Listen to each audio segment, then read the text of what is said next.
আসসালামু আলাইকুম ভাই, কেমন আছেন? আমি তো ভাই ভালো আছি আলহামদুলিল্লাহ। আপনি কি কাজ করতেছেন? আমি social media marketing, graphics design, content creation এগুলো।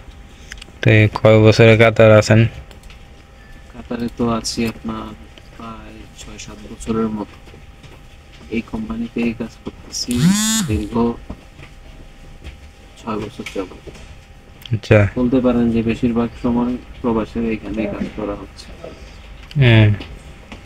প্রথম দিকে এই কাজ না করলেও অন্য কাজ করছে, কিন্তু ধীরে ধীরে কাজ শিখে এখন এই কাজটাই ভালো লাগে তাই করি। তো কাতারে এখন বর্তমান পরিস্থিতি কিরকম? পরিস্থিতি আসলে যে যেমন আছে বলা চলে আর কি, তার কাছে কাতারটা দেন। আর যার কাছে কাজ আছে, ধরেন কাতার সে জন্য তার জন্য ভালো। যার কাছে কাজ নাই, যে বেকার, তার জন্য আসলে টিকে থাকাটাই একটা চ্যালেঞ্জ। কিন্তু নতুন যারা আসতেছে তাদের জন্য কি বলবেন? তারা আসলে কাজ শিখে আসা বেটার। তবে বলা যায় না আসলে এখানে এসে আপনি কাজ শিখে কিছু করতে পারবেন কি।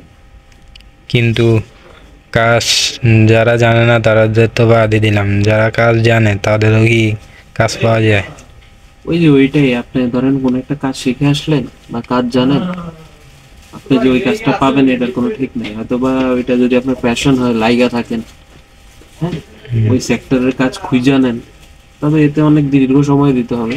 দেন আপনি আপনার পছন্দের বা জানা কাজটা করতে পারেন। আচ্ছা। এমন না যে ধরেন দেশ থেকে আপনি একটা কাজ শিখে আসছেন, একটা স্কিল জানেন আর ওইটা কাজে লেগে গেছে, না। দেখা গেছে আপনি কয়েকটা স্কিল জানেন, এখন আইসা সার্ভাইভ করার জন্য আপনাকে অন্য কাজ করতে হইতেছে। দেন আপনি ধীরে ধীরে সুইচ করে অন্য কোম্পানিতে গিয়ে অন্য কাজ খুঁজে আপনি যে কাজটা ভালো পারেন ওইটারে তারপর খুঁজে নিতে হবে। দেন আচ্ছা। তো কাতারে মিনিমাম কয় ঘন্টা কাজ করা লাগে? দেখেন, মিনিমাম বলতে তো গভর্নমেন্টের রুলস অনুযায়ী 8 আওয়ার্স, 6 ঘন্টা, এমনি সময় 8 ঘন্টা। এর বাড়তি আপনি যেটা করবেন ওটা ওভার টাইম ধরা হয়।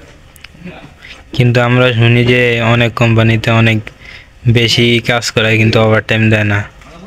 ওভার টাইম দেয় না আসলে কাদেরকে, যারা ধরেন কোম্পানির লোক না, যারা বাইরের লোক, ফ্রি বিশাল লোক এসে কোম্পানিতে ঢুকছে, তো তাদের তো আসলে মজবুরি, ঠিক আছে, তাদের কাজ করাই লাগবে। তো এই সুযোগটা আসলে যারা কাজ করায় তারা নেয়। তারা এই বেনিফিটটা নেয়, বেশি ঘন্টা কাজ করায়, ঠিক আছে, কারণ তাদেরকে তো স্যালারি দিতে হয় না, ওভার টাইম দিতে হয় না, কিছু দিতে হয় না, তাদের কাছে কাজ থাকে না, এই জন্য কাজ করার জন্য হইলেও দেখা গেছে মানুষ দীর্ঘ ঘন্টা অনেক সময় কাজ করে ফিক্স স্যালারিতে, কোনো ওভার টাইম নাই, কিছু নাই, ফুড অ্যালাউন্স নাই, অ্যাকোমোডেশন দেয় কেউ, আবার দেয় না, এই আর কি, সব মিলে। আচ্ছা, তাহলে ভালোই যাচ্ছে আপনার দিনকাল। ওই যে বললাম ভাই, যার কাছে যেমন তার কাছে দুনিয়াটা তেমন। ওকে, ধন্যবাদ। আমরা আবার আপনাদের কাছে জানতে চাইবো যে কাতারের পরিস্থিতি কিরকম। সমস্যা নাই, এনি টাইম। আসসালামু আলাইকুম, সবাই কেমন আছেন? আশা করি ভালো আছেন। আজকে আমি একজন এক্সপিরিয়েন্স লোকের সাথে কথা বললাম যে কাতারের পরিস্থিতি নিয়ে। আশা করি আপনারা আমার ভিডিওগুলো দেখবেন, কাতারের পরিস্থিতি সম্পর্কে জানবেন।